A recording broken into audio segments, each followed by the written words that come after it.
kumuha ako ng vehicle insurance. So karapatan ko na masunod ang gusto ko if ever magkaroon ako ng claim. Tara, samahan niyo ako sa video na ito para sa frequently asked question number 11. Maaari bang i-insist ng isang insured ang paraan ng pag-aareglo ng kanyang vehicle insurance claim? Ang sagot ay hindi. Ang desisyon na bayaran in cash, i-repair or i-replace ang scheduled vehicle or ang mga damaged parts nito ay option po ng insurance provider. I repeat, option po ng insurance provider. Ito po ay nakasaad sa Section 3, Paragraph 2 sa vehicle insurance policy niyo po.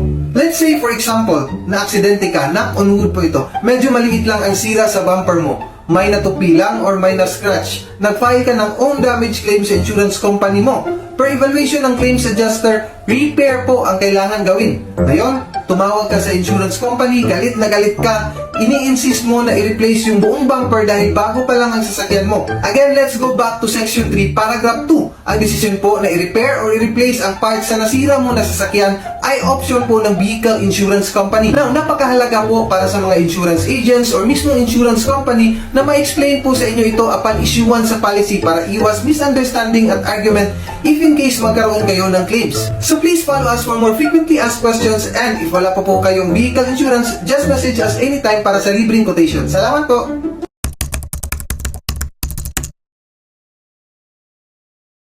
Pwede ba kainin ng spaghetti na walang sauce? Pwede ba kainin ang cake na walang icing? At pwede ba maging akin ka kahit hindi mo gusto? Parang may mali or kulang. Para sa frequently asked question number 12, pwede ba na pagsabayin i-avail ang CTPL at Comprehensive Vehicle Insurance? Ang sagot po ay yes. Una, i-remember po natin na ang CTPL ay required by law, while ang Comprehensive Vehicle Insurance is hindi po mandatory.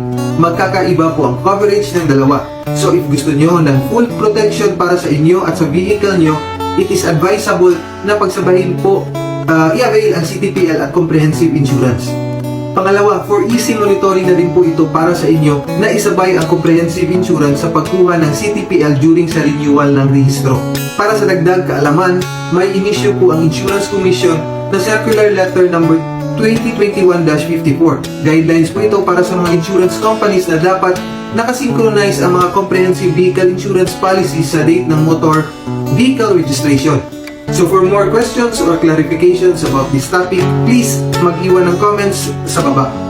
And please don't forget to like and follow us for more topics about vehicle insurance.